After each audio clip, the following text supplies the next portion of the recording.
నమస్తే మిత్రులారా, నేను ఒక త్రాగుబోతు. నా పేరు సుబ్బు. హాయ్. భగవంతుని దయ వలన మిత్రమండలి సహాయ సహకారం, కార్యక్రమం నేర్పిన జీవన విధానం,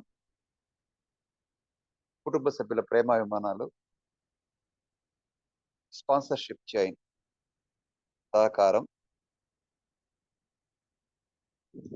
డిసెంబర్ 26, 2011 నుంచి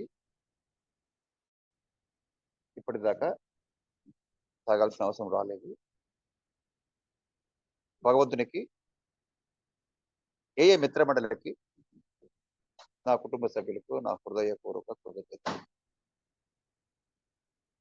నా home group God's grace group Tirupati. So మిత్రులకు ఒకసారి మనస్ఫూర్తిగా కృతజ్ఞతలు తెలియజేసుకుంటూ, నాకు మీరు అందించిన ఈ అవకాశాన్ని నేను అవగాహన చేసుకున్న కార్యక్రమం మీద నా అభిప్రాయాలు తెలియజేస్తుంటే, ఇవి నా అభిప్రాయాలు, నా అనుభవాలు మాత్రమే. నా అనుభవాల్లో నేను పంచుకున్న విషయాలు మన సాహిత్యంతో సంబంధం ఉంటే తీసుకోండి, లేకపోతే ఒక తాగుబోతు మాటలుగా తీసి పక్కన పడేస్తుంది. సో నాకు ఈరోజు ఇచ్చిన టాపిక్ ఏంటంటే, మొదటి సోపానం, మేము ఆల్కహాల్ ముందు శక్తిహీనం ఒప్పుకున్నాము మరియు మా జీవితంలో సక్రమముగా నడుపుకోలేకపోయాం. సో ఇది మన 12 సోపానాల స్వస్థత కార్యక్రమంలో మొట్టమొదటిది. సో ఈ మొదటి సోపానం మాత్రమే మనము 100% పరిపూర్ణంగా చేయగలము. దాంట్లో మొదట సూచించిన మేము ఆల్కహాల్ ముందు శక్తిహీనమని ఒప్పుకున్న విషయాన్ని 100% నేను అంగీకరిస్తేనే తాగుబోతుతనం అనే జబ్బు నుంచి, అని చెప్పే బదులు తాగాలనే తృష్ణ నుంచి నాకు విముక్తి దొరుకుతుందన్నది ఏ విధమైన సందేహానికి తావులేని విషయం. సో మొదటి సోపానం 2 భాగాలు. ఒకటి నా శక్తిహీనత, రెండవది నేను జీవితాన్ని సక్రమంగా నిర్వర్తించలేకపోవడం. సో 2 డిఫరెంట్, రెండిటికి మధ్య 2 భాగాలు. నేను ఒక్కదిగా మాట్లాడే ప్రయత్నం చేస్తాను. నేను వచ్చిన కొత్తలో ఈ సోపానం గురించి చదివినప్పుడు నాలో ఏర్పడిన సందేహం ఏంటంటే, నేను తాగడం వల్ల నా జీవితము నేను సక్రమంగా నిర్వర్తించలేకపోయానా, లేక నా జీవితం సక్రమంగా నిర్వర్తించలేకపోవడం వల్ల నేను తాగానా అన్న సందేహం ఉన్నప్పుడు మొదట నా యొక్క అభిప్రాయం ఏంటంటే, కార్యక్రమం అనే బదులు ఈ యొక్క మిత్రమండలిలోకి వచ్చినప్పుడు నేను తాగినందువల్ల మాత్రమే నా యొక్క జీవితం సక్రంగా నడుపుకోలేకపోయాను, తాగకపోతే నేను మిగతా అన్ని విషయాల్లో బాగుంటాను అన్న విషయం వచ్చి, ఆ విషయం మీద నాకు ప్రగాఢ విశ్వాసం ఉండేది. ఇంకా ఒకందుకు చెప్పాలంటే ఏంటంటే, నా జీవితం సక్రమంగా నడుపుకోలేకపోయాము అన్న మాట నేను చెప్పాలన్నప్పుడు నాకు కాస్త ఇబ్బందిగా ఉండేది. ఎందుకంటే అది వరకు వచ్చి నా ఉద్దేశం ఏమంటే, నా మీద నాకున్న అభిప్రాయం ఏంటంటే, నేను అన్ని విషయాలలోనూ నా జీవితంలో విజయం సాధిస్తూనే ఉన్నాను.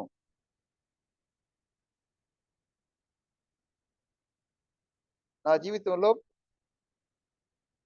పెద్దగా అపజయాలు చూడలేదు. అలాగా ఏదైనా ఉండి ఉంటే, నా తాగుడు వల్ల ఉండొచ్చు కానీ, లేకపోతే నాకు నేను విజయవంతమైన వ్యక్తిగా నేను ఊహించుకుంటూ ఉండేవాడిని. ఎప్పుడైతే మొట్టమొదట ఒక స్పాన్సర్ తీసుకున్న తర్వాత, ఆ స్పాన్సర్ ద్వారా సోపానాల సాధన ప్రారంభించిన తర్వాత,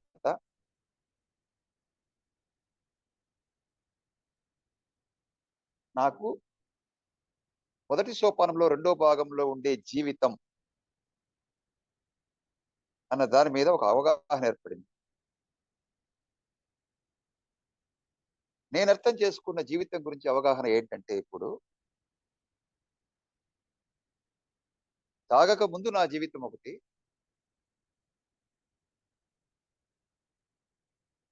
తాగే రోజుల్లో ఉన్న జీవితం ఒకటి, 12 సోపానాల సాధన చేయకముందు జీవితం ఒకటి, 12 సోపానాల సాధన తర్వాత ఇప్పటిదాకా జీవిస్తున్న జీవితం ఒకటి. ఇప్పటి నుంచి మళ్ళీ నేను చనిపోయేదాకా జీవించబోయే జీవితం ఒకటి. ఈ అన్ని జీవితాల కలయికే మొత్తం కలిపే నా జీవితం అన్న విషయం నాకు బోధపడ్డది. అది వరకు మొదటి ఈ సోపానాన్ని గురించి నేను చదివినప్పుడు, నా జీవితం అనేది ఓన్లీ తాగుబోతు జీవితానికి సంబంధించింది మాత్రమే అన్న అవగాహనతో ఉండేవాడు. సో, నా జీవితం వచ్చి మొత్తం చిన్నప్పటి నుంచి నేను చనిపోయేదాకా మధ్యలో ఉన్న ఈ కాలమే నా యొక్క మొత్తం జీవితం. అదేవిధంగా రెండవ సోపానంలో మా జీవితాలను మేము సక్రమంగా నిర్వర్తించుకోలేకపోయాం. సక్రమంగా నడుపుకోలేకపోయాం. అని చూసినప్పుడు, నేను తాగక ముందు నా జీవితం సక్రమంగా లేదు. తాగినప్పుడు ఇంకా మరింత వరస్ట్‌గా తయారైంది.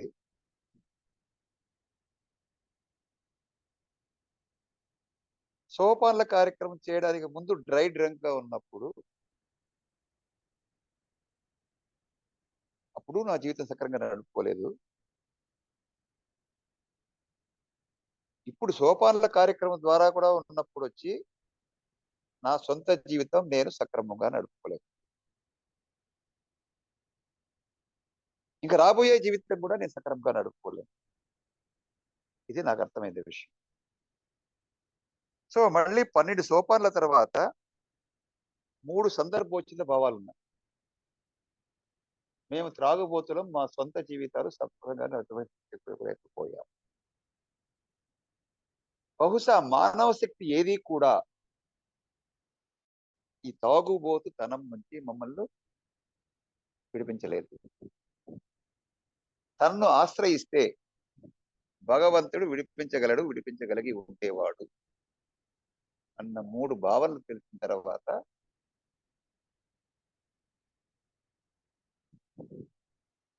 తాగుడు నా జీవితం మధ్యలో వచ్చింది. కేఎఫ్‌కొచ్చిన తర్వాత మధ్యలో పోయింది. కానీ తాగక ముందు, తాగుడు వదిలేసిన తర్వాత కూడా నా జీవితం ఉంది. సో, మొత్తంగా చూసినప్పుడు, తాగక ముందు నా జీవితం నేను సక్రమంగా నడుపుకోలేదు.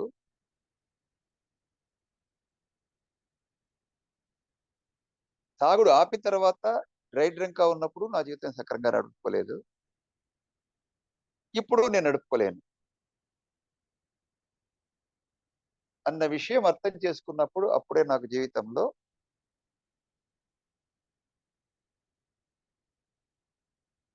నాకై నేను చేసుకోలేని పనులు భగవంతుడు నాకు చేసి పెడుతున్నాడని ఒక్కసారిగా గ్రహిస్తాము అన్న మాట గుర్తొచ్చినప్పుడు,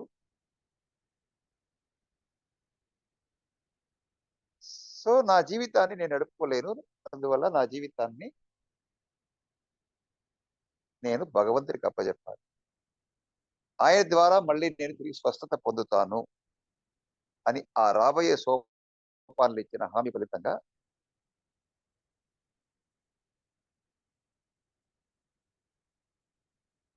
నాలో నేను నిర్వర్తించుకోలేని విషయాన్ని ఎదురు తిరగకుండా మనస్ఫూర్తిగా అంగీకరించడం ద్వారా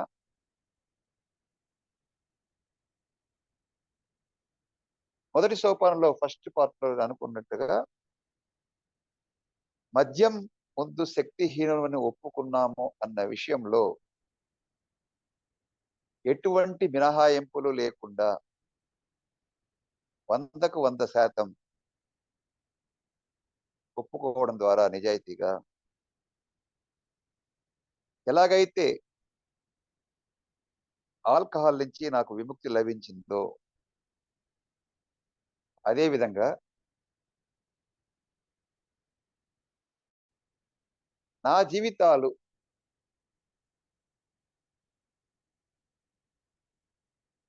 నేను సరిగ్గా నిర్వర్తించుకోలేను అన్నది బిగ్ బుక్‌లో నాకు నేను ఏమీ కాను. మై సెల్ఫ్ ఈస్ నథింగ్ చెప్పడం జరిగింది. సో, నేను ఒక జబ్బు పడ్డ వ్యక్తిని తాగుబోతుతనం అన్న జబ్బుతో. తాగుడు పోయింది. కానీ ఆ తాగుబోతుతనం నాలో ఉంది. అది జీవితకాలం ఉండే జబ్బు. పెరుగుతూ పోయే జబ్బు. సో, ఇటువంటి ఆ జీవితకాలం జబ్బు తాగుడు మానేసిన తర్వాత పరిస్థితులు చక్కబడతాయా అంటే చక్కబడవు. తాగక ముందే నేను దారి తప్పిన మనిషిని.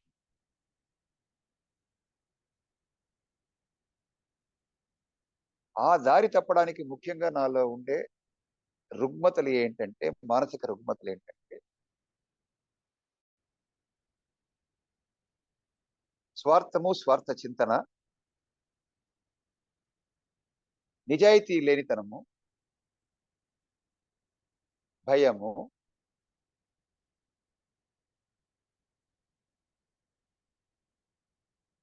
మరియు నా మీద నేను జాలిపడటం. నా జీవితమంతా ఇలాగే పోయింది చిన్నప్పటి నుంచి.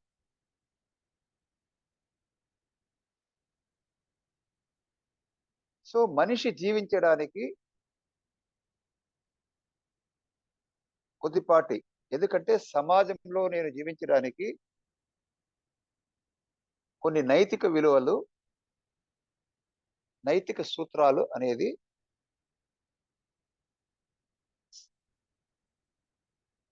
సమాజపరంగా ఉండవలసిన లక్షణాలు. నేను వాటి ఉల్లంఘన ఎప్పుడో చేశాను. చిన్నప్పుడే చేశాను. ఏదైతే చిన్నప్పుడు మనిషి ఎలా ఉండాలి అన్న విషయం గురించి చెప్పినప్పుడు, ఎలా ఉండకూడదు అని చెప్పినప్పుడు, ఎలా ఉండకూడదో అవన్నీ చేశాను. అబద్ధము ఆడరాదు, అబద్ధం ఆడుతా. పరుల సొమ్ము పాము వంటిది. నాకదే కావాలి. ప్రతి ఒక్కరితో సోదర భావంతో ఉండు. నాకు ప్రతీకారమే కావాలి.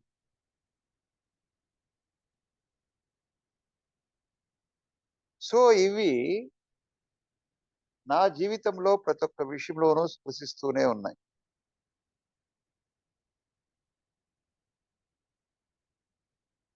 ఎటువంటి ఆలోచన లేకుండా తప్పు చేయడం, తప్పు చేసిన తర్వాత బయట పడుతుందేమో అని భయంతో బతకడం.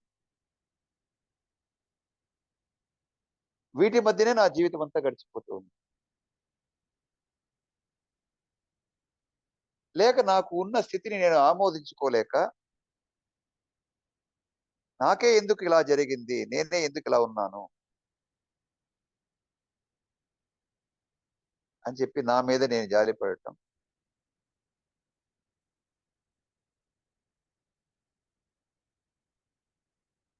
ఇలా నాలో నేనే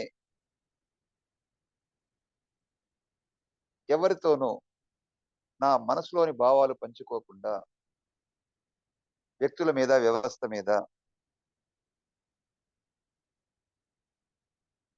వ్యతిరేక భావాలతో కాలం గడుపుతుంది. కానీ నాలో 2 రకాల మనుషులున్నారు.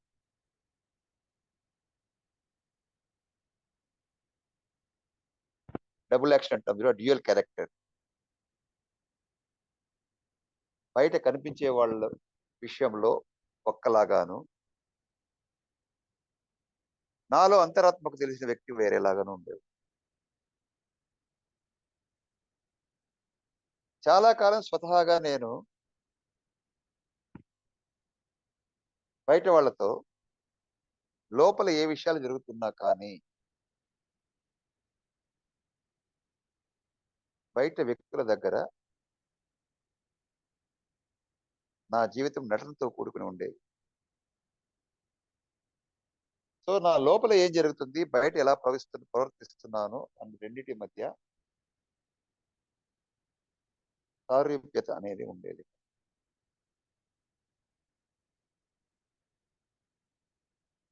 ఈ 2 క్యారెక్టర్ల మధ్య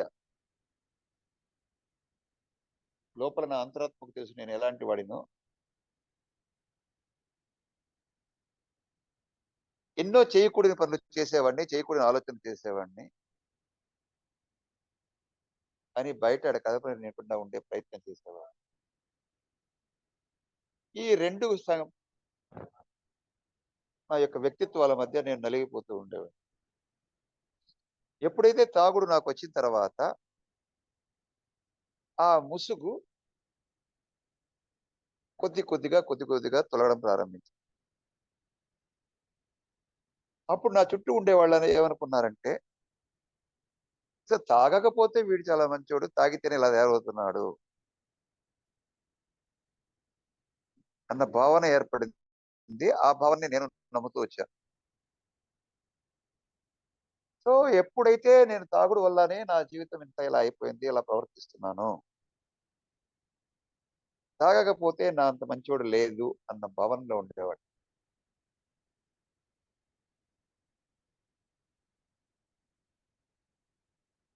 ఎప్పుడైతే తాగుడు మానిన తర్వాత కూడా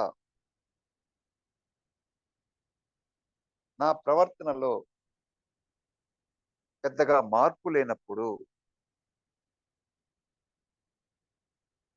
తాగుడు మాత్రమే కాదు, నీలో వేరే తేడా కూడా ఉంది అని నాకు దగ్గరగా ఉన్న కుటుంబ సభ్యులు, ప్రత్యేకించి నా భార్య చెప్పడం జరిగింది. ఎందుకంటే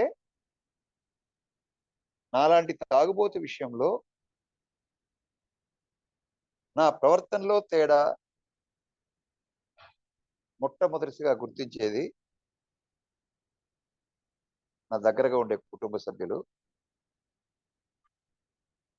చిట్ట చివరిగా అంగీకరించేది నేను. అది అన్ని ప్రయత్నాలు విఫలమైన తర్వాత. ఆ విధంగా వచ్చి తాగితే నా సమస్యలు తీరిపోతాయి, తాగుడు ఒకటే నా ప్రధాన సమస్య అంటూ వచ్చిన వాడిని, ఆ రెండవ భాగంలో ఉన్న విషయంలో నా జీవితం నేను సక్రమంగా నిర్వర్తించుకోలేకపోయాను అన్న విషయం చూసినప్పుడు, నేను పుట్టుకతోనే కొన్ని మానస రుగ్మతలు, కొన్ని భావోద్వేగాల పరంగా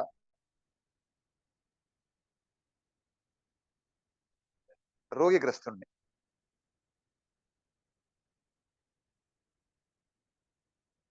ఆల్కహాలిక్స్ అనానిమస్ మీటింగ్స్ వచ్చిన తర్వాత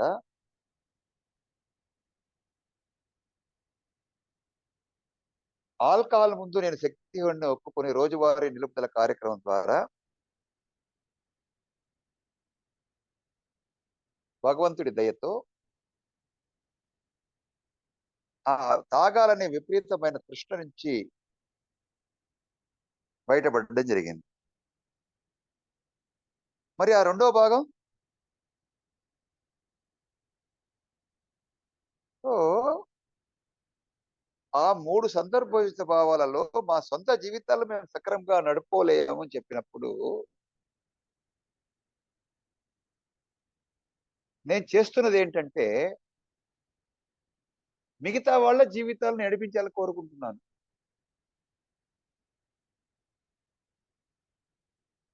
మిగతా వారి జీవితాలలో నేను భగవంతుని పాత్ర పోషించాలని కోరుకుంటున్నాను. మిగతా వారి జీవితాలను నిర్దేశించాలని కోరుకుంటున్నాను. సో మొదటి సోపానం చేస్తున్నప్పుడు నా యొక్క శక్తిహీనత ఆల్కహాల్ ముందే ఉందనుకున్నాను. కానీ కాలం గడిచే కొద్దీ నా యొక్క శక్తిహీనత యొక్క పరిధి పెరుగుతూ పోయింది. మొదట నా శక్తిహీనత నా చుట్టుపక్కల ఉన్న వ్యక్తుల మధ్య నా శక్తిహీనతను గుర్తించడం జరిగింది. నా చుట్టుపక్కల ఉన్న ప్రదేశాల మీద నా శక్తిహీనతను గుర్తించడం జరిగింది.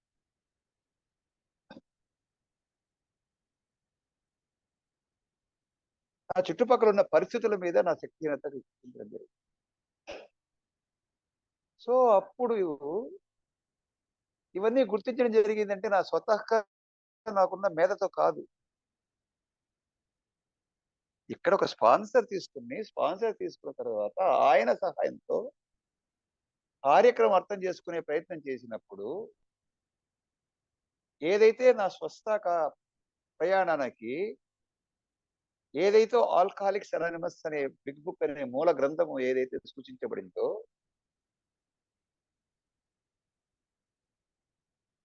దాని ద్వారా లభించే స్వస్థ ప్రణాళిక ద్వారా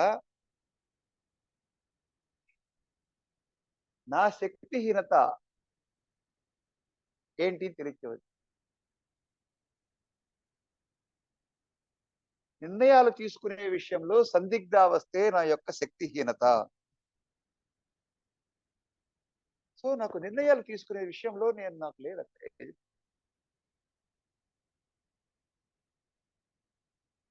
సో నేను చాలా పనులు చేయకూడని పనులు చేస్తున్నాను. చేయాల్సిన పనులు దాటవేస్తున్నాను.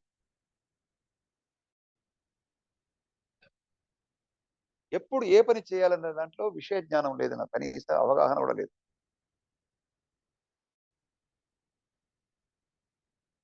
సో నాకు జీవితం మీద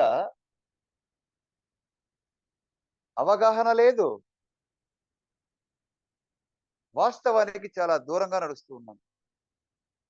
నా ప్రయాణము వాస్తవికమైన ప్రపంచానికి చాలా దూరంగా ఊహా ప్రపంచంలో ఉన్నాను.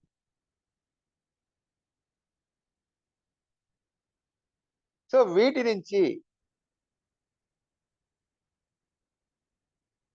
నేను తిరిగి మామూలుగా ఉండడానికి, వాస్తవికతలోకి రావడానికి, ఏదైతే సమాజంలో నేను ఒక సభ్యుడిగా మెలగడానికి ఏవైతే ఆ ప్రాథమిక సూత్రాలను ఉల్లంఘిస్తున్నానో,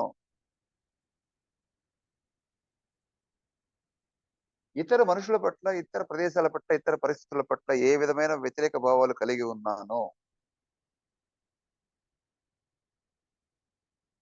అన్న విషయం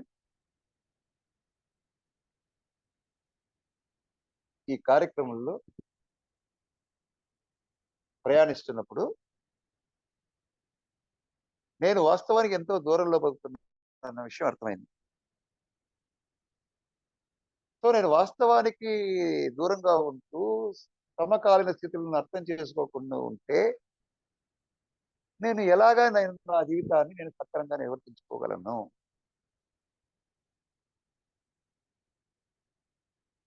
సో నాకు పెత్తందారి వ్యవహారం, అందరిని అదుపులో పెట్టుకోవాలనే వ్యవహారం, అందరికీ చెందాల్సినదంతా నా ఒక్కడికే కావాలన్న అత్యాశ, వీటి వల్ల ఏమైందంటే నాకు వ్యక్తులతోనూ విషయాల పైన నాకు పోరాడవలసిన పరిస్థితి ఏర్పడింది. తర్వాత తాగుడు ఒకటేనా నా సమస్య అని చెప్పి చూసినప్పుడు నాకు అర్థమైన విషయం ఏంటంటే, అది బుక్‌లో చదివిన తర్వాత. వ్యక్తిగత సంబంధాల విషయంలో మేము సమస్యను కలిగి ఉన్నాం అని చూసినప్పుడు, నా కుటుంబంతో పాటు, నా బంధువులతో పాటు, నా మిత్రులతో పాటు, నా సమాజంలో కూడా నాకు వ్యక్తుల మధ్య నాకు సఖ్యత అనేది లేదు.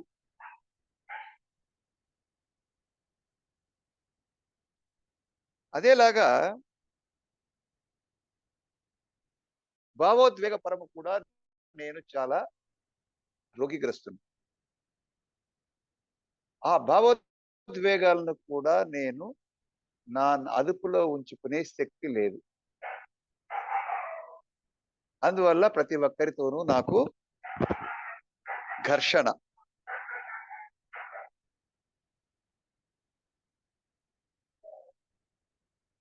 మానసిక ఒత్తిళ్లకు, దుఃఖాలకు మేము బలి అయ్యాము. సో, ఎప్పుడు ఏదో ఒక ఆందోళన, మనసులో ఒక అలజడి, అశాంతి, అసంతృప్తి, చీకాకు ఇవన్నీ ఉన్నాయి. తాగుడు మానినా కానీ ఇవన్నీ లక్షణాలు నాలో వెంటాడుతూనే ఉన్నాయి. సో, నాకు ఆర్థిక విషయాల్లో క్రమశిక్షణ అనేది లేదు. ఆర్థిక విషయాల్లో క్రమశిక్షణ లేని ద్వారా దానికున్న పవిత్రతను నేను గుర్తించని కారణంగా వాడుకోవలసిన డబ్బులతో ఆడుకున్నాను.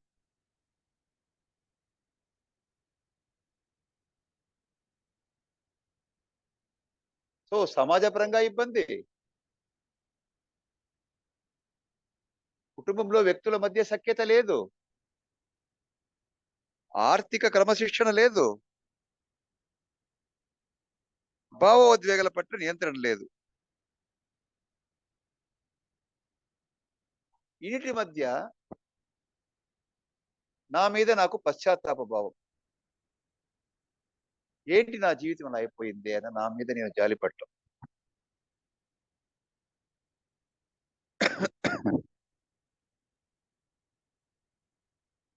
దీనివల్ల కార్యక్రమం ఏదైతే నాకు సూచించిందో స్వ ఆనందం, సంతోషం, ఆ స్వేచ్ఛ అనేది లేకుండా పోయింది. ఆ ప్లేస్‌లో నాలో భయం అనేది ఏర్పడసాగింది. ఏంటి తాగుడు మానిన తర్వాత బాగుంటాలనుకుంటున్నాం. కానీ ఏంటి ఇలా అయింది? అర్థం కాల. అప్పుడు ఆ తర్వాత మళ్ళీ కార్యక్రమంలో చెప్పినట్టుగా వీటన్నిటికి మూల కారణం నేను జీవితాన్ని సూచించిన విధంగా నిర్వర్తించడంలో విఫలమవుతున్నాను. సో, ఇది నా స్వభావరీత్యా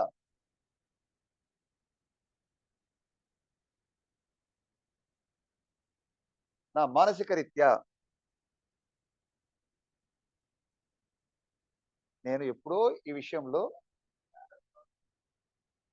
తీవ్రంగా జబ్బు పడిన వ్యక్తిని. దీని నుంచి నేను బయటపడాలంటే ఏ యొక్క మానవ సహాయానికి అందనంత దూరంలో ఉన్న వ్యాధితో బాధపడుతున్న వ్యక్తిని.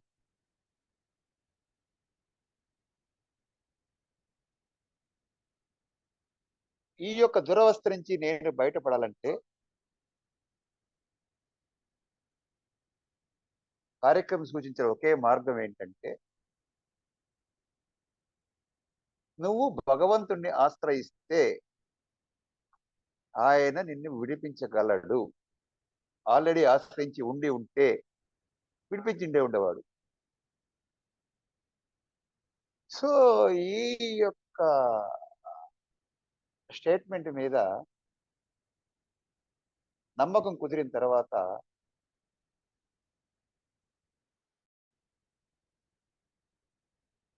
వాస్తవాన్ని అంగీకరించడం జరిగింది. అది వరకు నా మీద ఉన్న నాకు అపోహ,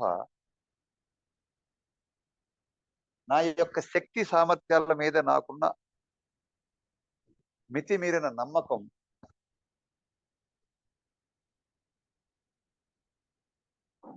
బద్దలైంది.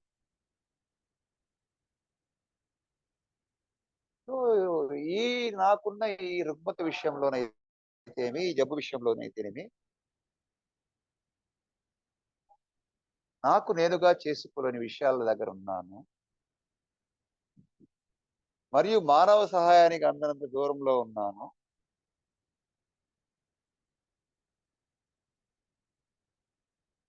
అన్న ఒప్పుదలతో ఎప్పుడైతే సక్రమంగా నడుపుకోలేని నా జీవితాన్ని భగవంతునికి అప్పజెప్పడానికి, నా ఇచ్ఛను మరియు నా జీవితాన్ని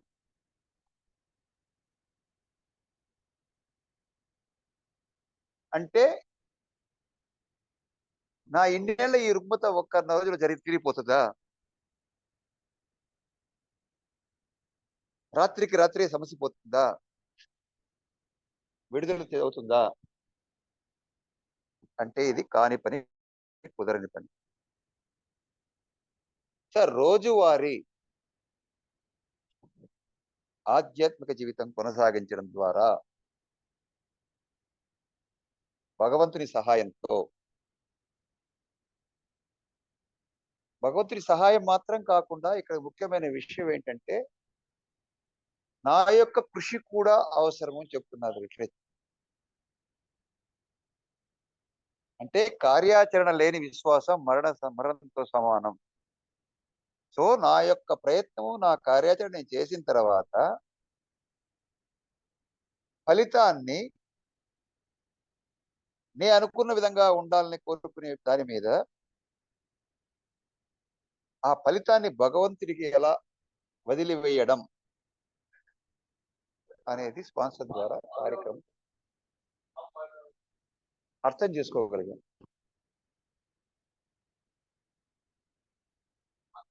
సో, ఇవన్నీ చేసిన తర్వాత ఆ మొదటి ప్రశ్న మళ్ళీ ఇప్పుడు గుర్తొచ్చింది. నేను తాగడం వల్ల నా జీవితం సక్రమంగా నిర్వర్తించలేకపోయానా? నిర్వర్తించలేకపోవడం వల్ల నా జీవితం మళ్ళీ తిరిగి తాగుడుకు పోయాను అని చూసినప్పుడు, ఇప్పుడు నాకొచ్చిన ముగింపు నిర్ణయం ఏంటంటే, నా జీవితం మీద నాకు సరైన అవగాహన లేక, నేను చుట్టూ నివసించే సమాజం మీద నాకు అవగాహన లేనందువల్ల, నా చుట్టూ పక్కన ఉన్న నా తోటి స్నేహితులు, నా బంధువులు, నా యొక్క కుటుంబ సభ్యుల మీద అవగాహన లేనందువల్ల వాళ్ళతో విచ్చలవిడిగా నేను ప్రవర్తించడం ప్రారంభించాను.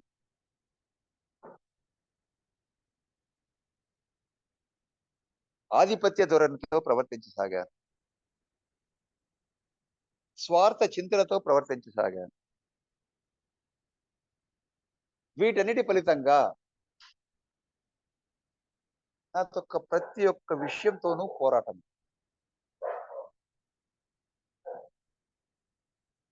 ప్రతి సందర్భంలోనూ ఆందోళన, అలజడే. ఎక్కడ చూసినా ఘర్షణ వాతావరణం. మనకు బుక్‌లో సూచించిన విధంగా నేను తాగుడు మానింది ఒక ప్రారంభం మాత్రమే. ఇంకా నేను జీవితంలో చేయవలసింది చాలా ఉంది. అని చెబుతూనే ఒక భయంకర తుఫాను తర్వాత ఆ తుఫాను వెలిసిన తర్వాత అప్పటిదాకా నేలమాళిగలో తలదాచుకున్న ఒక రైతు బయటకొచ్చి, తుఫాను వెలిసిపోయింది. ఇంకేముంది అంతా బాగుంది అన్న భావనలో ఉండేవాడిని నేను.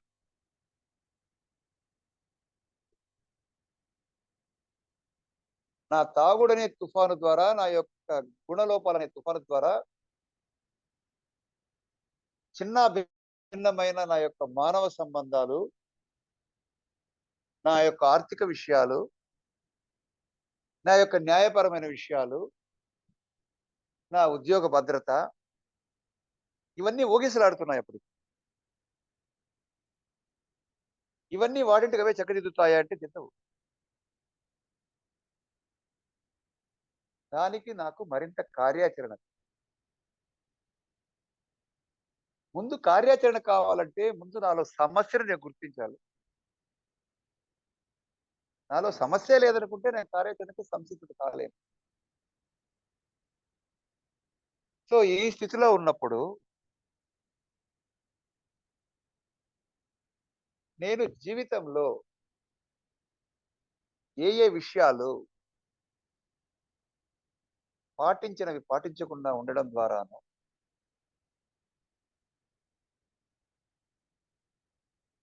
చేయకూడనివి చేయడం ద్వారాను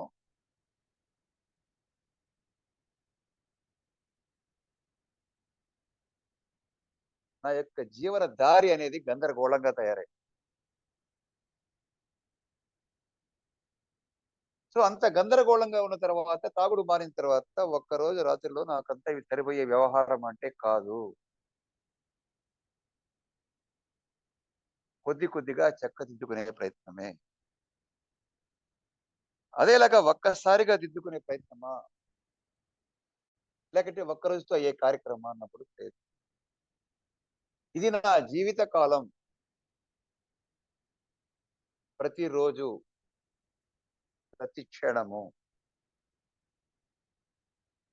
నా యొక్క శక్తిహీనతను సారీ. నా యొక్క శక్తిహీనతను అంగీకరిస్తూనే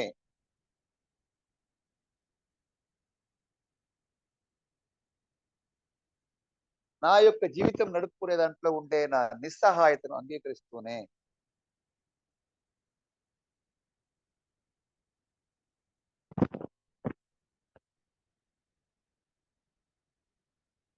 దీని నుంచి బయటపడడం నా సొంత శక్తి వల్ల నాకు కాదు అని ఎప్పుడైతే ఒక సహాయం కోసం అర్థించానో,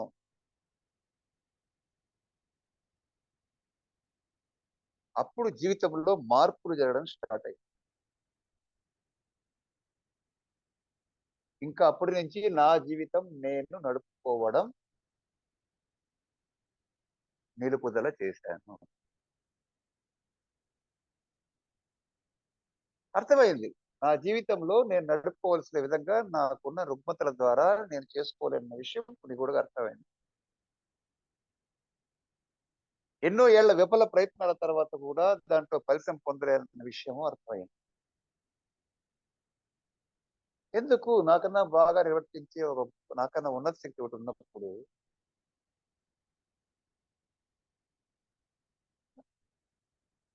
నేను దానికి ఎందుకు అంగీకరించకూడదు అన్న ఆలోచన వచ్చినప్పుడు నాలో ఉన్న ఒక వ్యతిరేక భావన ఏంటంటే, నేను స్వతహాగా ఒక భౌతికవాదిని.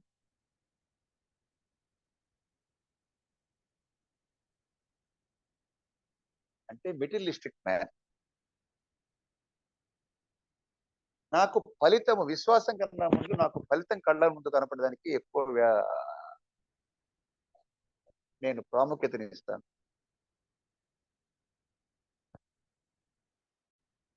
విశ్వాసము, భౌతికము 2 పక్కన పక్కన ఉంటే నేను భౌతికానికి ఎక్కువ ప్రాముఖ్యతనిచ్చే వ్యక్తిని.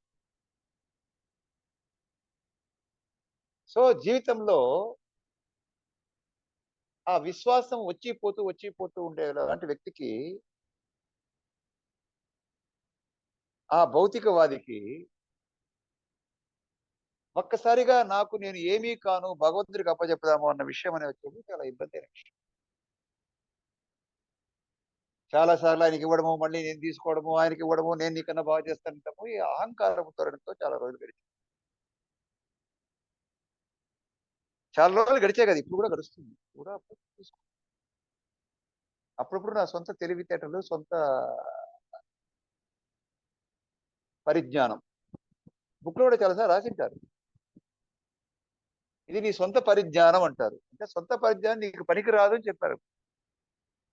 అయినా కానీ స్వతహాగా నేను భౌతికవాది అయినందువల్ల ఎక్కువగా దానికే ప్రాముఖ్యత. సో, మళ్ళీ ఏదో విధంగా కార్యక్రమంలో మధ్యలో ఉన్నందువల్ల, మీ అందరితో ఉన్నందువల్ల స్పాన్సర్ గైడెన్స్ సాహిత్యాన్ని చెడదరం అర్థం చేసుకోవడం ద్వారా మళ్ళీ నమ్మకానికి రావడం, మళ్ళీ నా ప్రయత్నాలు చేయడం. ఎలా ఎలాగైతేనేమి ఈరోజు కార్యక్రమం చేయడానికి ముందు ఉన్న పరిస్థితి కంటే కాస్త మెరుగ్గా ఉందనే చెప్పవచ్చు.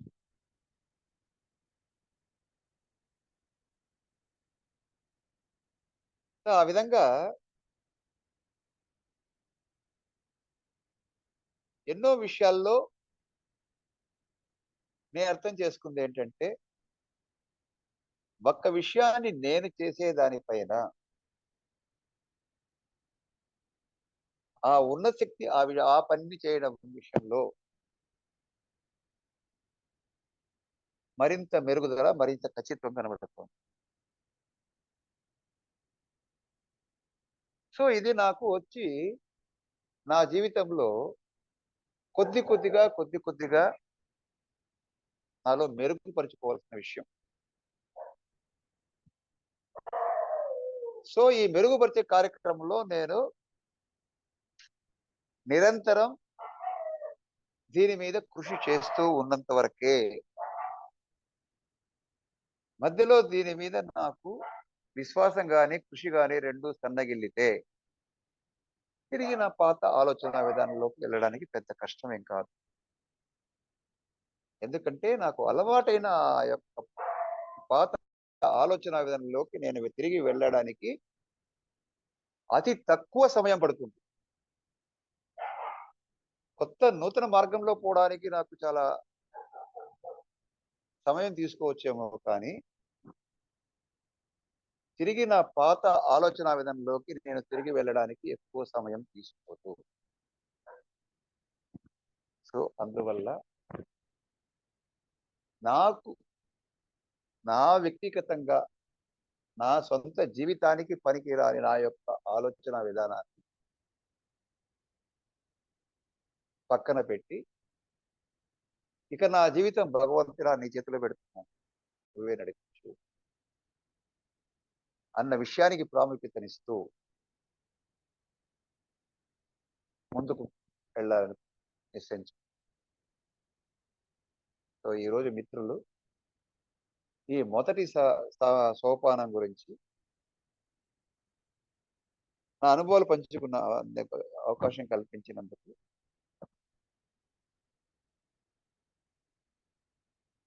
ఆ మీటింగ్ నిర్వాహకులకు నా యొక్క హృదయపూర్వక కృతజ్ఞతలు. Thank you sir. Thank you very much.